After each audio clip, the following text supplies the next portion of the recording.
As I mentioned in the plenary, one of the issues that the department is very interested in is the issue of suspensions and expulsions within schools. We have been looking at information for quite some time. And in part of our effort to look at suspensions and expulsions, we've been looking across the country as it relates to leading edge work which is being done to eliminate suspensions and expulsions which are done on subjective or discretionary matters. One of those leading experts across the country is our next speaker, Ms. Jane Wettach, who is a professor at Duke University. Little point of personal privilege. Jane and myself have practiced law for more than a couple years. So sometimes when I have been introduced over the last couple of years, it's an old bio, and within the old bio it says I've been practicing law only 20 years. And then someone sort of said, well, either have you taken stopping aging medicine or something of that nature? So it's 27, but who's counting? So to that extent, one of the things that Jane wanted me to alert you to is that she's got a publication that's very recent, very new, and she wanted to make sure that you're aware of it, and especially for our good friends here with the Olmsted Implementation Office. It's a parent's guide to special education. And for the folks that are very interested in integrating people with disabilities, I'd encourage you to look at that material to see if there is some use in, again, that Parent's Guide to Special Education, which is the most recent publication from the Duke professor. Last night I had a good opportunity to see her in action over at the University of St. Thomas. I appreciate the folks at the University of St. Thomas making space available for us to have a conversation with Professor Wettach and educators throughout the state of Minnesota on this issue of suspensions and expulsions. So without further ado, please help me welcome Professor Jane Wettach from the Duke University.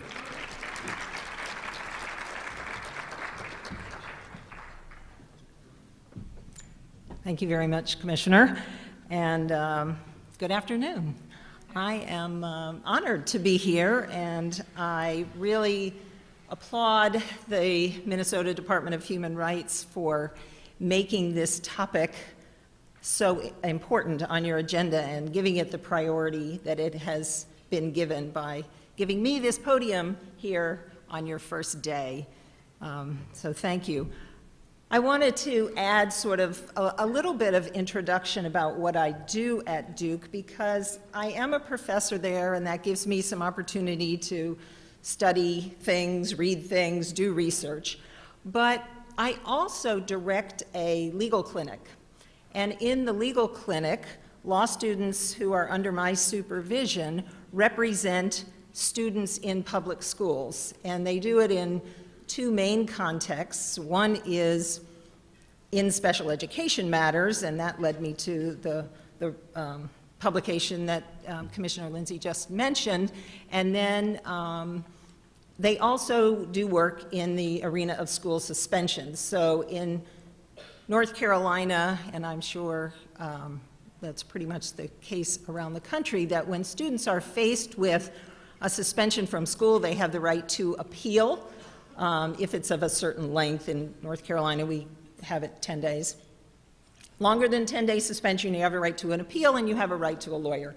And so our law students provide that legal representation to students in school. So that gives me both an academic perspective on this issue of school suspensions and a real sort of hands-on pragmatic experience with it. And so with that background, I am bringing you this presentation. So I would like to start with a question, actually two questions to you as the audience. I assume I'm going to get a unanimous answer to this, but I'm going to ask it anyway. Who thinks that educating our children is one of the most important things that we do as a society? Yay, okay. I'm glad that most of you agree with that. And who thinks that education for a child is so important we should call it a basic human right? Great. I'm really glad that most of you agree with that statement. So as long as we all agree on that, and I don't think you are outliers, I mean, I know you are at a human rights conference, and I would expect a lot of agreement on that statement, but I think around the country we agree with that as a society. And given that agreement, it makes me wonder why nearly 2 million children are suspended from school every year. In fact, there's some disagreement about that. I have seen figures as high as 3.8 million, but this was the figure that I felt like I could rely on. So let's call it 2 million students are suspended from school every year. That results in 18 million lost instructional days. So there's a basic human right of education, and yet, because children misbehave, they get deprived of 18 million instructional days in a year. That's a lot of education down the tubes. Here in Minnesota, the data that was shared with me was that there were about 50,000 suspensions in a year in Minnesota, and those numbers were what brought this issue to the attention of the Department of Human Rights. That's just too much education lost in our state here in Minnesota. So that's a problem, but there are more problems with suspending children from school. It's not really just the lost instructional days, but it turns out that the evidence about suspension is that it is actually quite negative towards the individual student. The impact of a suspension on a student is very negative.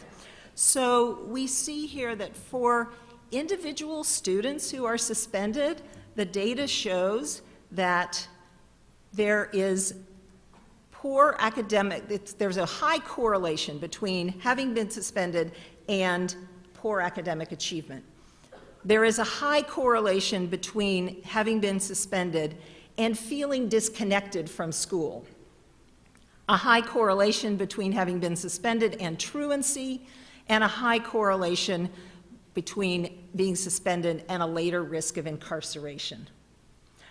And there is little to no evidence that suspension actually works to reduce misbehavior, which is sort of what we think the goal is.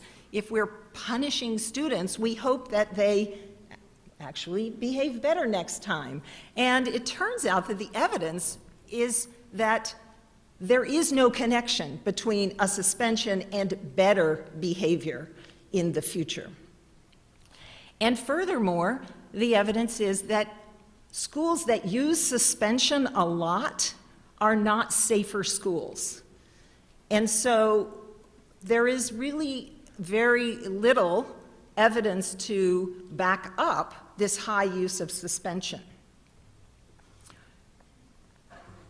So there's also a big concern because there are great disparities in how suspensions are meted out. So here in Minnesota, children with disabilities are suspended at twice their rate in the school population. And that exists even though the federal law gives protections to students with disabilities from being suspended if their conduct is related to their disability. Nevertheless, twice as many kids that have disabilities are suspended than other children. The racial disparities are even worse. So across the nation, the data is that African American students are suspended at 3 to 4 times their rates in the population. Here in Minnesota, it's 8 times. So not something that I think any of you would be proud of. And for Native Americans, the data shows that Native American students are suspended 10 times at the rate that they are in the population. So, and these numbers are true around the country, these disparities are true around the country, and of course, that gives us a lot of cause for concern. Finally, There's concern because of this phenomenon, maybe many of you have heard of it, called the school-to-prison pipeline. And this term has been coined to describe a phenomenon which is sort of depicted there in the slide, which starts with being excluded from school, being out of school in an unstructured environment, leading to conduct for which a student is then arrested and ends up in jail. So we talk about the school-to-prison pipeline as being a system of laws, policies, and practices that push students out of school and into juvenile and criminal systems. And it happens because we've sort of gradually over time stopped thinking about student misbehavior as sort of adolescent, sort of expected adolescent behavior, but actually as criminal behavior. So we've come to accept that when students misbehave, these are criminal acts rather than simply school rule violations. And we ought to be thinking more about adolescent behavior as adolescent behavior and not criminal activity if we want to end the school-to-prison pipeline. So those are among the reasons why I was invited here to talk about alternatives, because there are so many negative aspects to it, to suspension. I know that you're thinking, well, but we need suspension because it's hard. Who's a school administrator or principal? We have any out there in the audience? We got one. All right, not too many. I'm sure you would agree, however, that it is not easy to maintain discipline in school.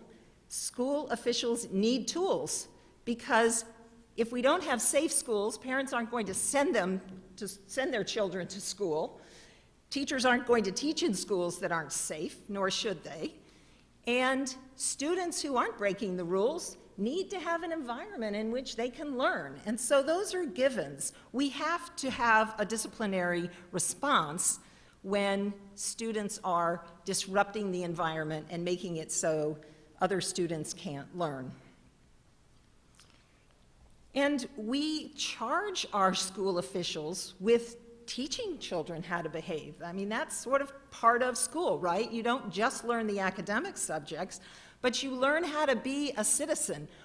Part of our education system is so students grow up and they can get a job and they can hold a job and they can participate in society and community and democracy. And so we need them to be able to learn how to behave in a way that we all find acceptable in our communities. So we need discipline in school. So before I go on, just because a lot of you, almost all of you, are not school officials and haven't had the difficult decision of what to do when there is student misbehavior, I'm going to give you an opportunity to be the principal. So we're going to play a little game. And I know you've all been very good about putting away your cell phones and putting them, either turning them off or putting them on silent, but I'm going to ask you to get them out. So anyone who wants to participate in the poll, please get out your cell phones. And you can see on the screen, we do ask you to not check your email and keep it on silent. And go to your favorite browser. I understand there's Wi-Fi in here, and some of you may have internet on your phones. Anyway, let's see if you can type into the browser pollev.com/Jane298.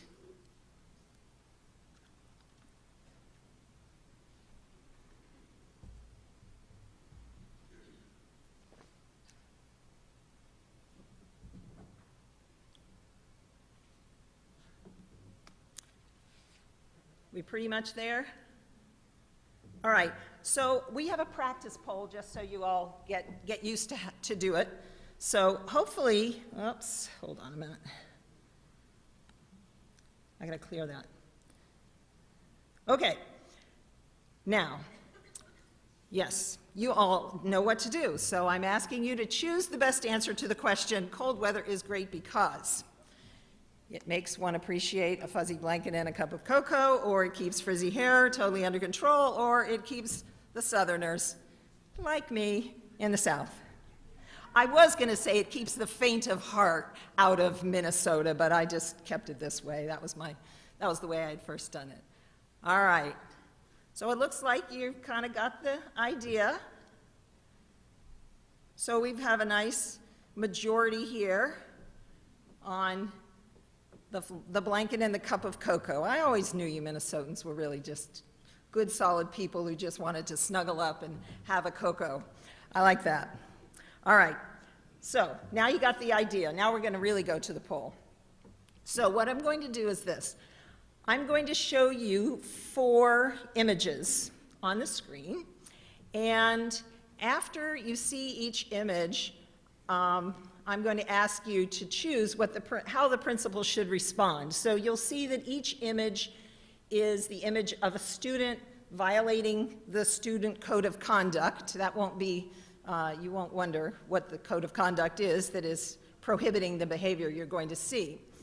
And you're then going to be asked to choose among 4. Now, I wanted to sort of say here, if you were really the principal, you wouldn't have 4 choices. You would have lots more choices. And if you were really the principal, you would know a lot more about the situation than you're going to see in this little split-second clip. So just know it's an artificial situation, but I hope it will sort of at least acquaint you and kind of give you some background to think about what it is that a principal has to do when confronted with student misbehavior.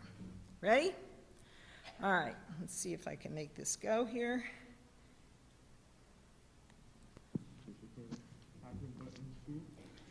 Smoking at school.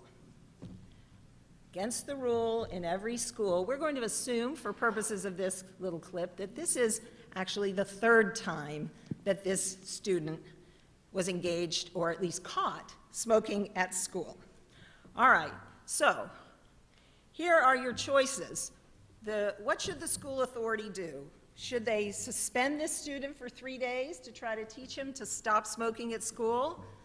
In-school suspension for 3 days? No suspension? Bring in the parents? Try to get him to participate in a smoking cessation program? Or require him to write a research paper about the dangers of smoking so he actually knows why we're telling him that he should not be smoking at school? All right. Wait till it stops and we'll see. Okay, so looks like the majority of you, about 2/3 of you, don't think he should be, well, actually almost all of you think he should not be suspended. There is a little bit of variance on the last 2, which are both no suspension, but we do have some people in the room who think, let's just kick him out for a couple of days and see if that'll help him learn his lesson, or put him in school suspension, which excludes him from the regular classroom. Again, an exclusion that will hopefully help him think about what he's done and try to do better the next time. All right, let's look at another one. There's some audio with this one. Whoops, sorry.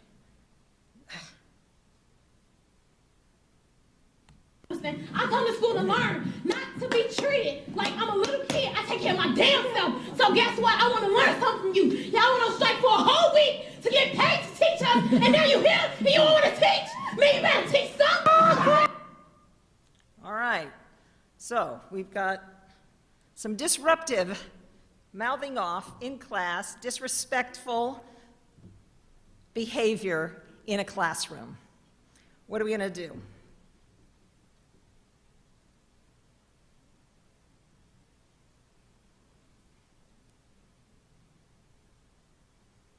Out of school? Nobody's for out of school suspension? 1 or so for in school. Alternative school? Most of you think we're going to have a required meeting with the teacher and guided by a mediator. I can tell you all aren't school administrators. Because where I come from, this gets a kid kicked out of school. But, all right, good for you. See, you don't even need to learn about alternatives. You all believe in it already. I guess I have sort of a skewed audience, probably. All right, let's see what you think about this one. Knock it off! Put the phone away. Knock it off, gentlemen! Knock it off! Knock it off! No! No! No! All right. Pretty aggressive fight there in this classroom. Now, what are we going to do with these guys?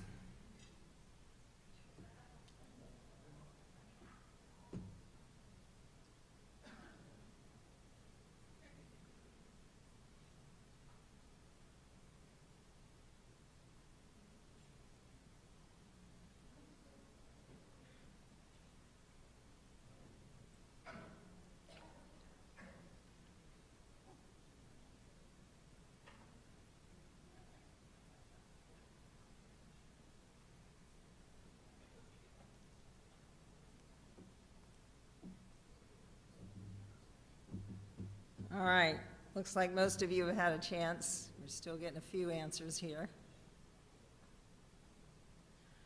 All right, so we've got about half of you think he needs to either be suspended for a week or put in the alternative school, which is off campus, out of the building for 2 weeks.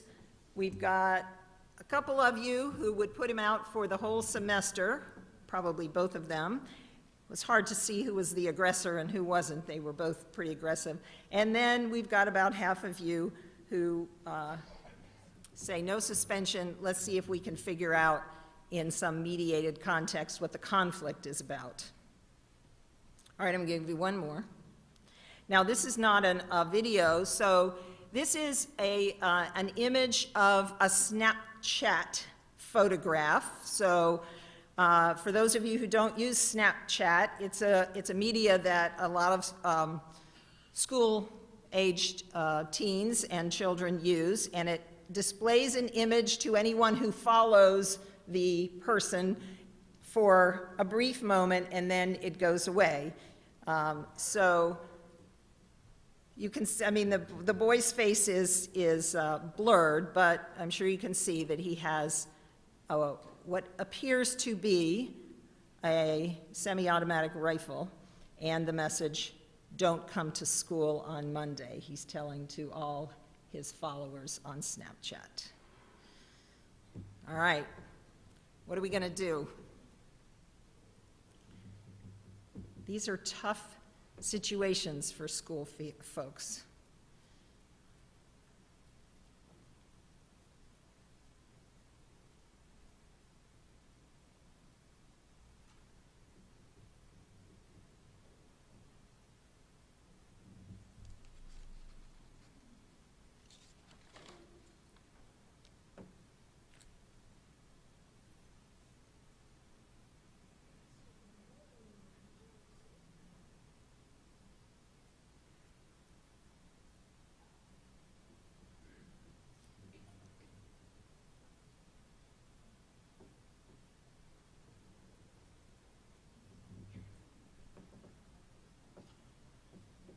All right, looks like most of you have gotten your answers in.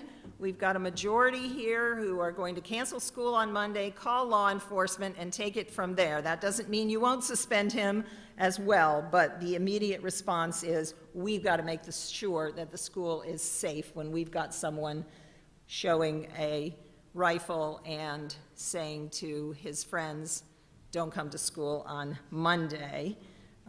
We've only got a few automatically suspending. We've got a few more who will say suspend for 10 days, engage in counseling, and then we've got about a quarter of you who would bring him in for a conversation with his parents and do a threat assessment on him.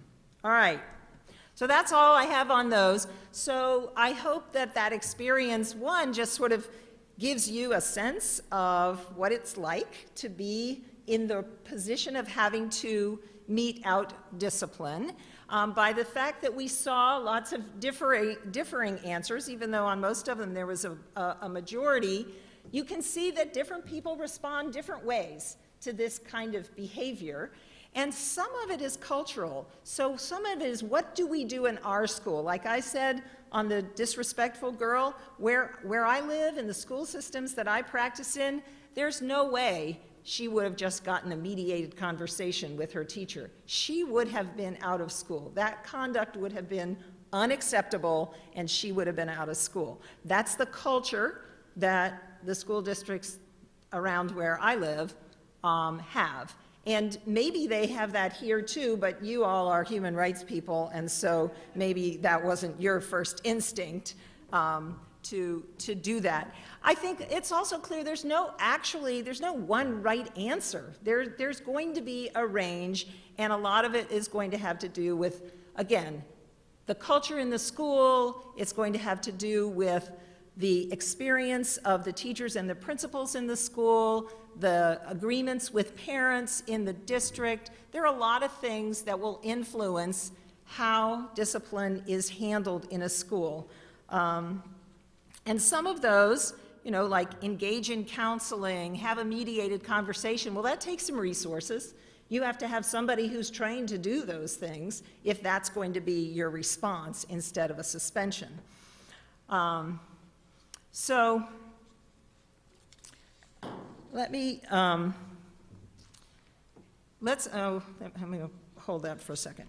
All right, so I want to just go on, and I am going to talk about alternatives to suspension, but I would like to share with you a story before I do that. And it's the story of a case that was handled by our legal clinic, and it is the story that really motivated me to start doing the research on alternatives to suspension.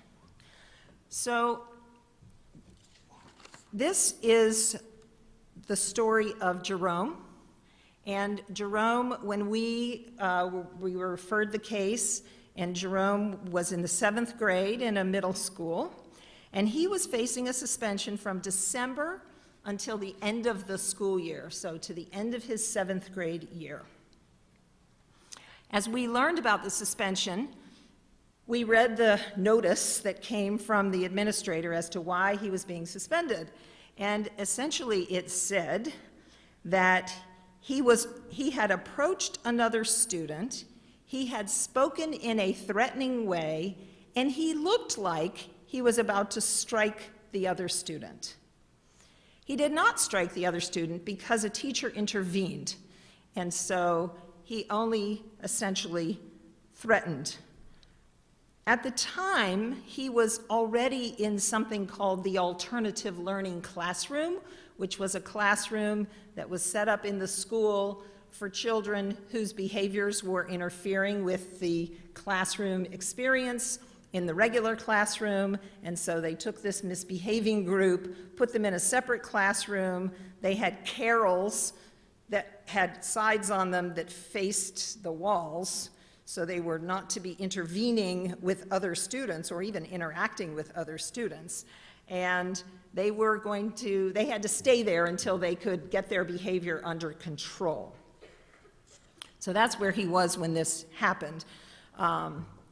So as we investigated the case, now I'll come to this slide, which this is not really him. These are just photos to help you understand that this is a little boy who was living his life in essentially a homeless hotel, a hotel for homeless people.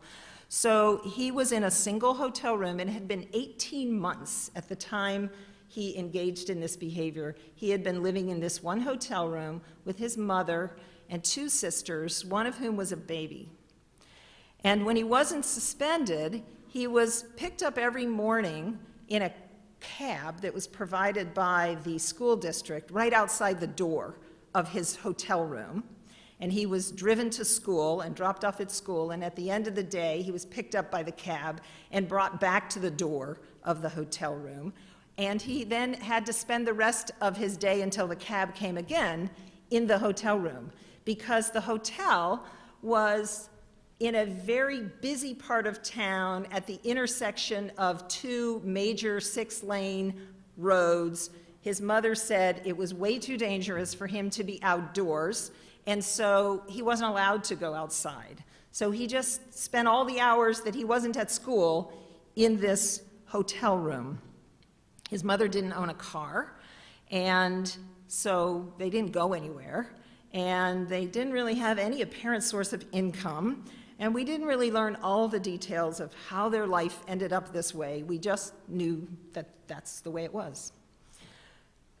So let me ask you this, knowing what you know about human nature and about 12-year-old boys, who thinks that it was reasonable to expect this 12-year-old boy to behave at school and abide by all the rules?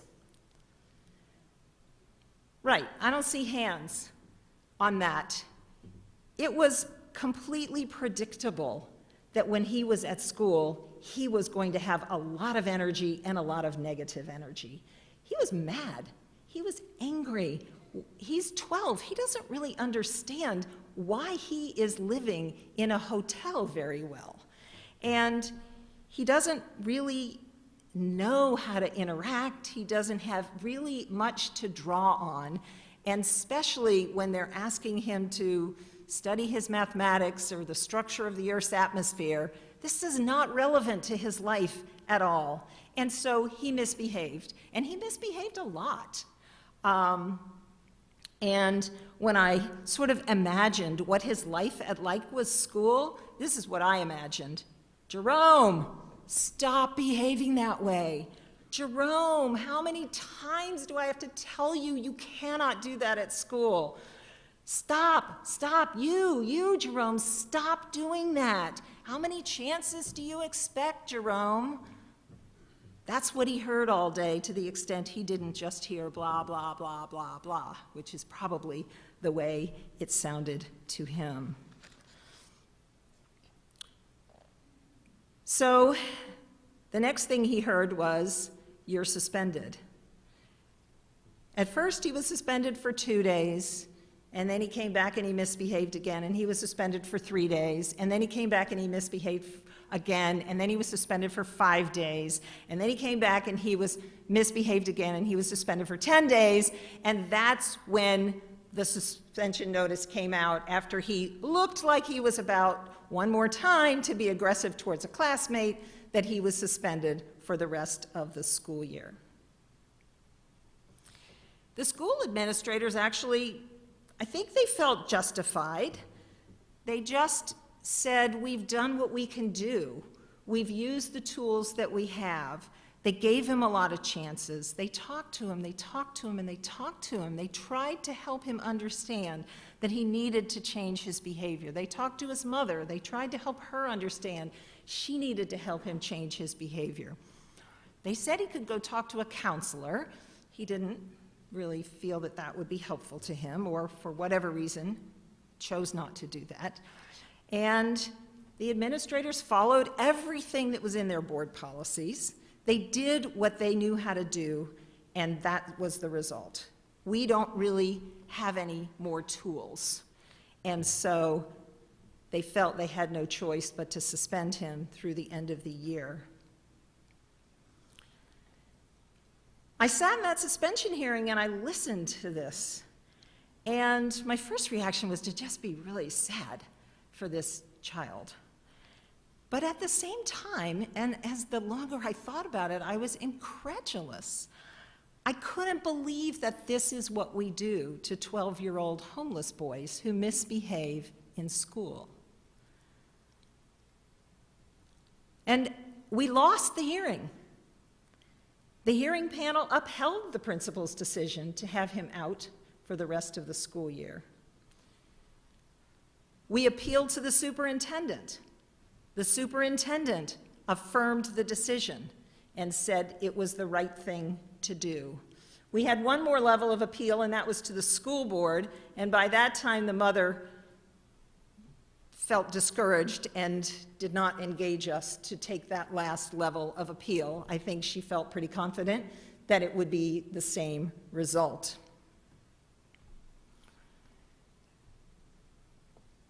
So he was out. in a state, I'm sure like Minnesota, where his mother actually could have been put in jail if she had decided to hold her kid out of school for 6 months, because we do have compulsory education, but the school district had the authority to have him out for 6 months of his 7th grade year.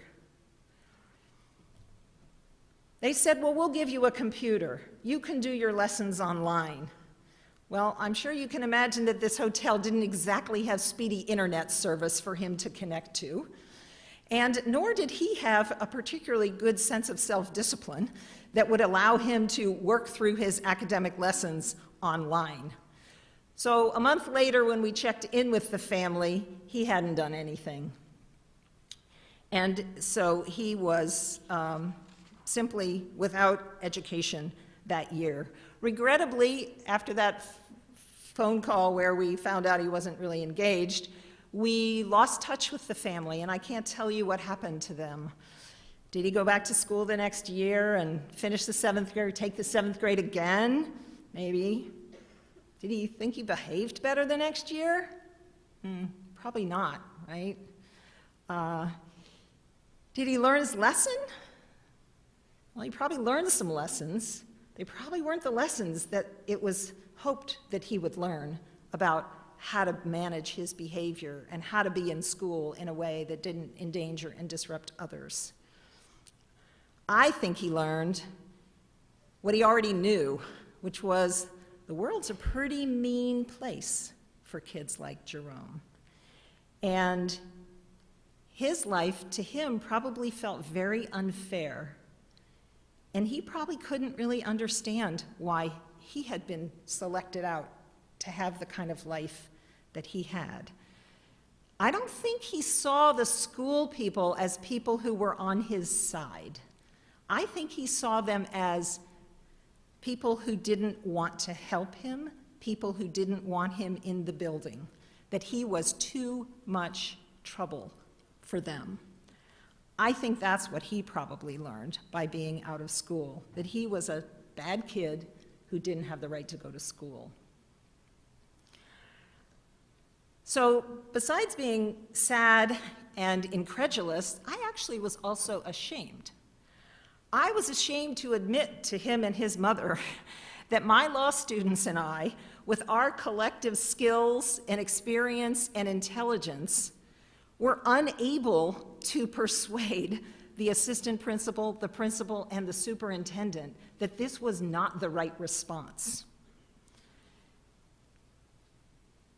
I was ashamed that we couldn't find a better way to serve him in our society, that all we could do was tell him to go away. You're too much trouble. That experience was very powerful for me. It continued to haunt me. I lost a lot of sleep during that period of time, just worried about him and thinking then more broadly about what the ways in which we are treating our most vulnerable kids in school. And so that was, as I said, sort of what prompted me to go down this road. And I do want to say before I go on, it's not that I am blaming the school officials. They have a lot on their plates. They have a lot of restrictions to what they can do.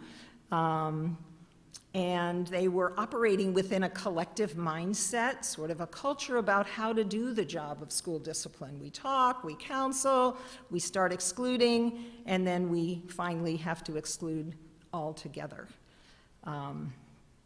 So I then just decided I'm going to see what else is out there. What could this school district have done that was different from what they did do? And that's when we started to, and I did this with a colleague at our Duke's school, she's on faculty at the School of Public Policy at Duke, and we together sort of formulated a plan which was to research what was happening around the United States that was different from suspending kids from school, and then to put together a report that we hope is kind of accessible to catalog some things and make it available in a way that school authorities could think about, maybe we could try something else. Maybe we could do something different in our school district. So we started with sort of, well, okay, if we're going to do some kind of different school discipline, let's figure out what our goals are. And that actually wasn't that hard. Just sort of, if you do a quick Google of what are the goals of school discipline, and I'm sure these are the things you would have thought of immediately too, which are, as we've said, ensure the safety of students and staff in the building. Obviously, it's a very high priority for all school administrators, the top priority, to make sure everybody is safe, and then to make sure we have an environment that is conducive to learning, because that's what schools are all about. So if we accept, for starters, that the safety of staff and students is a goal, then we have to think about, okay, well, let's think about how to ensure that students and staff are safe. So, of course, we start by prohibiting all the things that we know put people in danger, right? All the codes of student conduct do that. You can't come to school with weapons. You can't come to school with drugs. You can't hit each other over the head. You can't throw tables in the classroom, etc. Those things endanger other students. But we all know that just because we say don't do it doesn't mean students won't do it. So we have to do something more than prohibit the conduct. So far, we suspend them from school. And it might seem like the right response, although I noted a lot of you didn't go there automatically. But if someone keeps us from the goal of ensuring safety of students, we have to get rid of the threat somehow. And if someone is disrupting the learning environment, we've got to figure out how to respond. The problem with suspension is, in general, it doesn't work. So there's a lot of reasons it doesn't work. I'm sure you can think of a lot of them. The first one is, it's temporary. It's a very quick fix. So yes, for the next 3 days, 5 days, 6 months, this child isn't going to be in the building, but he's still among us. He's not going away. He's not leaving the face of the earth if we kick him out of school, right? And so he's coming back, no matter, pretty much, unless we're willing to expel him totally from school forever, he's coming back. He will be among us again.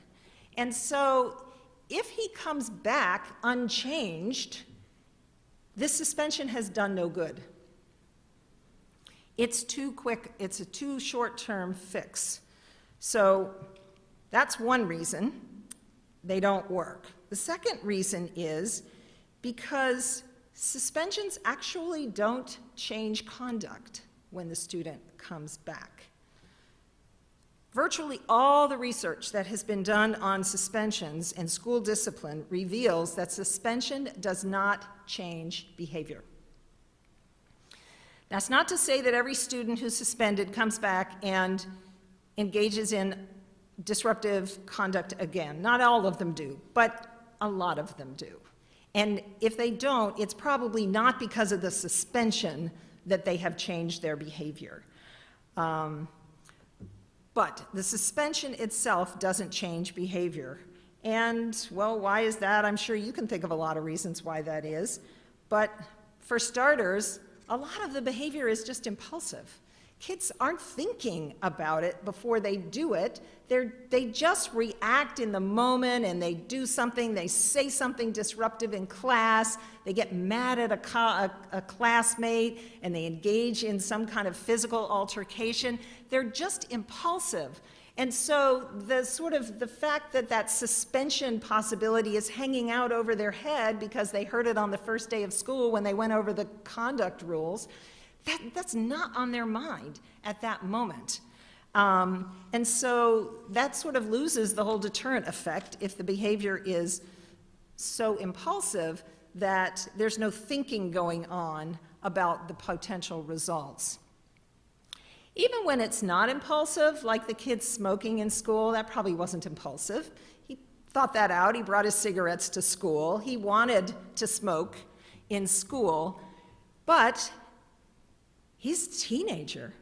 he really doesn't make good decisions. Like most teenagers, at some point, some of them a lot more often than others, just make bad decisions because that's what it's like to not have your brain fully developed. You've probably all heard the research about we don't have our executive functioning until we're 25 years old.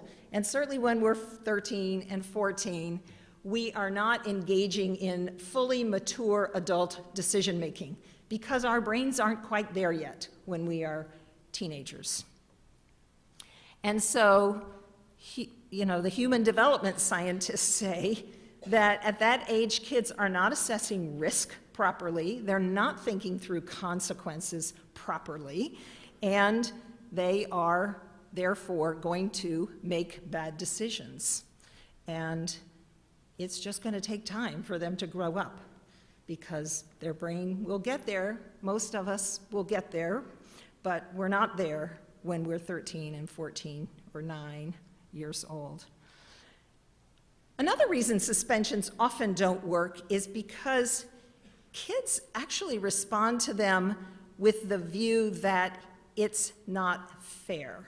It wasn't my fault. It was always somebody else's fault that made me do what I did.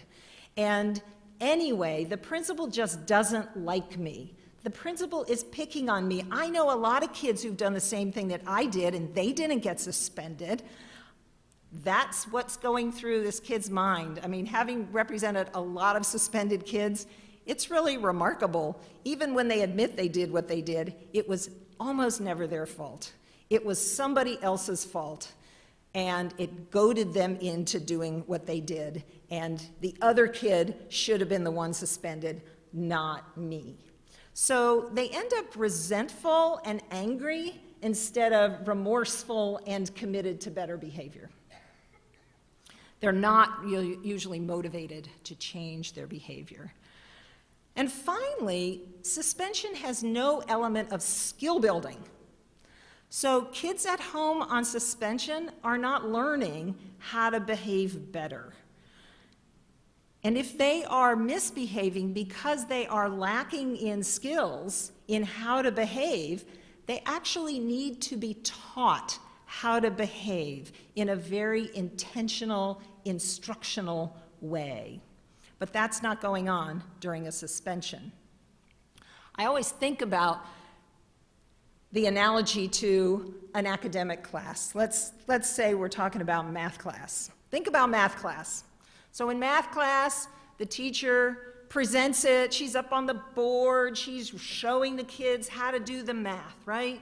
She gives them some things to work with, she gives them some assignments, you try this, she might put them in small groups to figure out the problem, and then she gives them homework and says, practice this at home, and come back tomorrow and ask your questions. And oh, you guys, you didn't get that? Let me go over it again. Let me just show you one more time how to do it and let you practice again. Have you ever heard a math teacher say, you didn't master that? Hey, you're not allowed to come to math class for the next 3 days because you didn't get it right on the first day. Of course not, right? No math teacher has ever excluded a kid from the classroom because he didn't learn math. But we exclude kids from the school building who don't know how to behave after we just tell them to behave better, and they don't get it.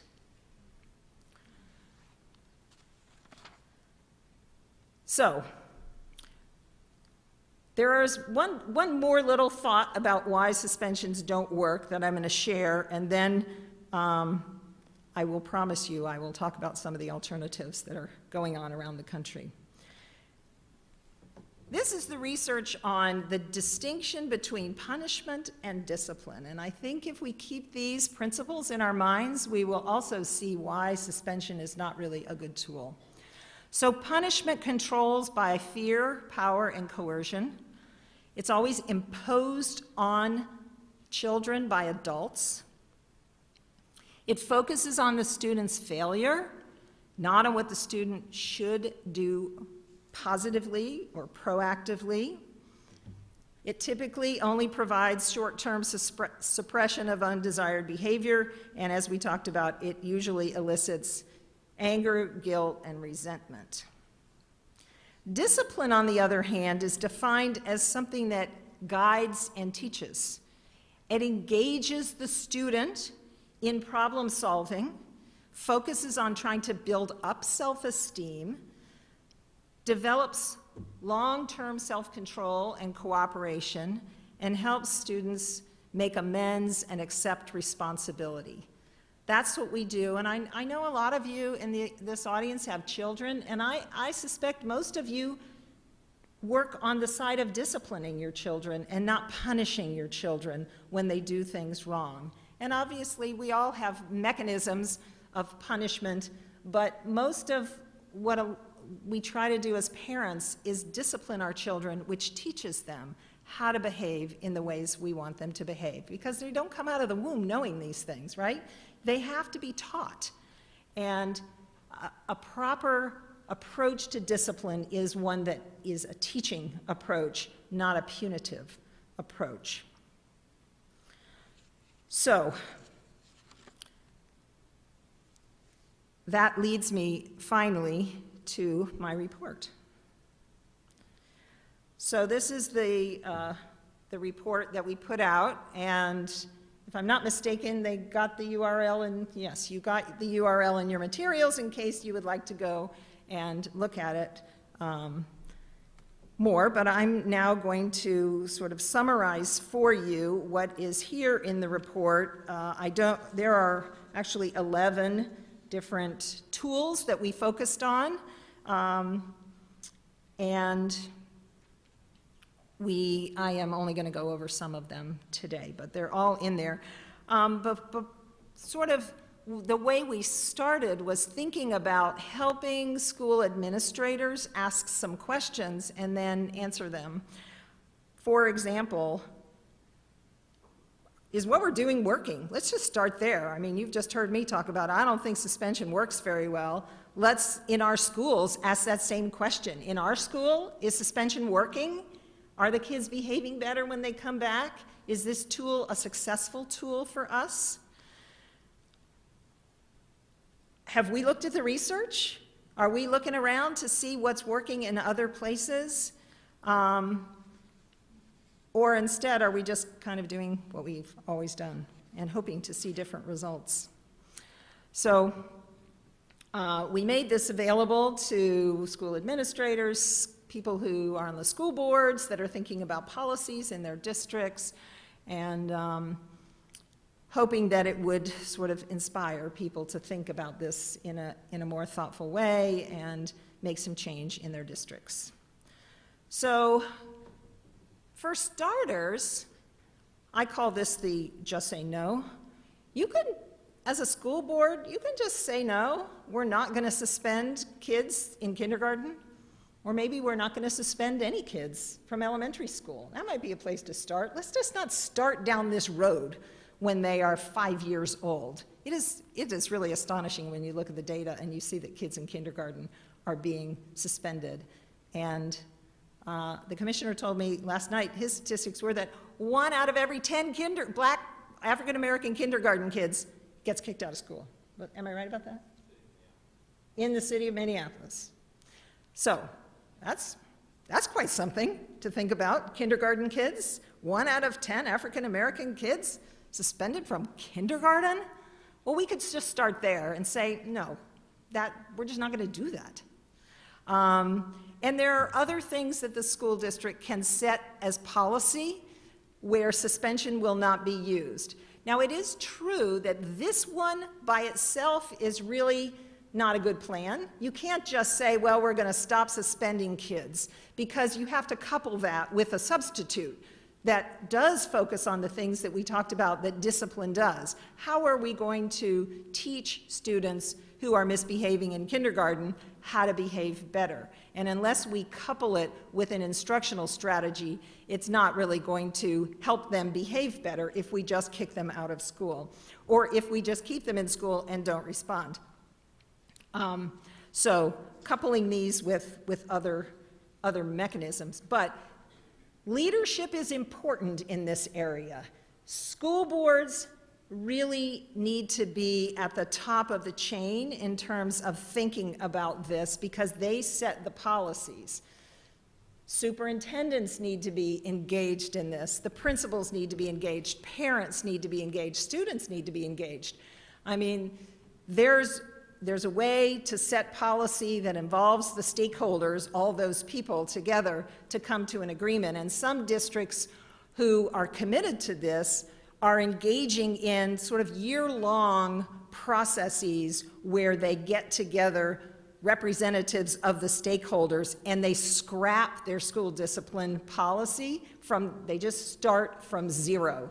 And they say, let's build it up from the ground and think about how we're going to do this in a more effective way. So that's an alternative to just doing it the way you've always done it. Now, there are a variety of programs that have been researched pretty heavily, and I know some of these are used already in Minnesota, and they are used around the country. This first one, Positive Behavior Intervention and Support and Safe and Responsive Schools, is another program that are developed, scripted programs that can be introduced into a school building.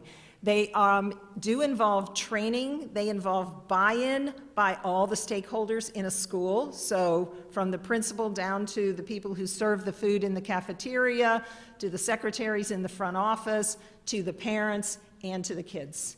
And it's an approach that focuses much more on reinforcing positive behavior instead of responding negatively to bad behavior. And it makes social and emotional and behavioral learning a part of the school day. Just like math is part of the school day, so is social and emotional learning part of the school day. We set aside time in the day to do lessons, do role plays, do social stories, get in groups, figure out among yourselves, students, how do we resolve conflict? So these programs, which you can find if you are interested in them. There's a lot of material out there on these kinds of programs that are school-wide and based on positive reinforcement of the behaviors that we want to encourage instead of punitive responses. Another thing that school districts are doing around the country is thinking about how we allocate our resources. And there's a way to decide to allocate resources towards social workers and counselors and fewer resources towards school resource officers or cops. All school districts have limited budgets, and they don't have necessarily all the money they want to hire all the staff that they want. But they do have the ability to make choices among who they are hiring. And school districts can decide we're going to put more resources into the nurturing professionals, the social workers and the counselors, and fewer resources into law enforcement in our buildings. Even if the school district decides to have school resource officers, in other words, cops in the buildings, they can make sure that those are the right cops to be in the building, that they are law enforcement officers who understand adolescent development, who understand what it is to be an autistic child and the kind of behaviors that autism often generates in a child, to understand about the difference between misbehavior and criminal behavior. And there's a pretty wide difference in a lot of people's minds between those two things. And make sure we have a very defined memorandum of agreement with the law enforcement about what the role is of the cop in the school. And being sure that that memorandum does not cede over to police officers the kind of disciplinary role that should be handled by the school administrators.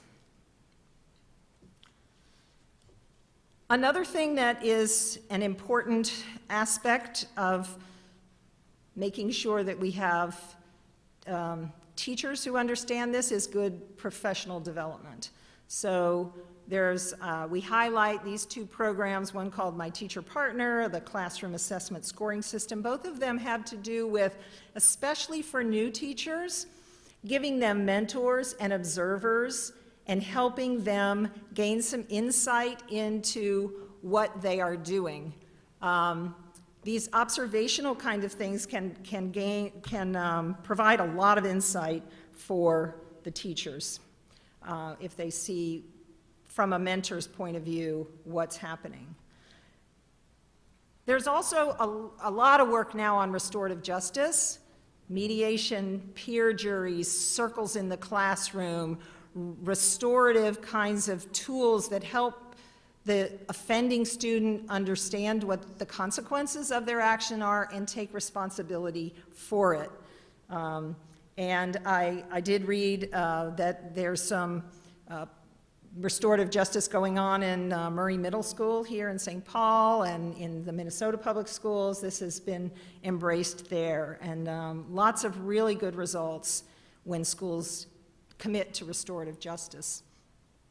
We also have threat assessment protocols that can be embraced by the schools, which is a whole scripted way. You remember the kid with the AK-47 or whatever it was? How do we assess that? And there's been a whole body of research on a 7-step process that ends up helping these school administrators essentially make a distinction between real threats and not real threats, and focus on protection when it's a real threat, and focus on other aspects of student development when it's a false threat. So it prevents knee-jerk reactions to false threats. Community school partnerships are efforts by the community to engage in putting resources in the school, community resources, healthcare, mental health care, after-school enrichment programs, these kinds of things. So the school districts partner with community agencies, and communities in schools is a particular one, as is this Elevate initiative, which we focused on. And finally, and this is actually not in the report, but there's been a lot of new research on schools becoming what are known as trauma-informed schools. And they are recognizing the impact of trauma on children, which is considerable. And the sort of way it's sort of structured is, in a big way, thinking about asking the question, what happened to you, instead of what's wrong with you when children are misbehaving. Adverse childhood experiences actually affect the neurobiology in very significant ways of children. And the research shows that children with an ACE score, meaning they have experienced 4 or more traumatic events in their lives, they are 32 times more likely to have learning and behavior problems. So a lot of these problems that kids are having, you think back about Jerome, it was an adverse childhood experience that was affecting his neurobiology and really not even allowing him to control his own behavior, even if he wanted to. Again, that is my report, and I hope you will find it useful. I just want to end with this quote that I heard that was, and I'm not sure I have it exactly right, and I can't even tell you who said it, but I heard it on a news program from a guy who was working in a program in Los Angeles for children who were, had been kicked out of school, and this is what he had to say. That we need to sit in awe of the burdens that some children carry instead of in judgment at the way they are carrying them. So that's my message to you. Thanks for your attention today. I hope it's been insightful to you, and maybe you'll go back to your school districts and provide some leadership to change the way we respond to misbehaving children. Again, thank you.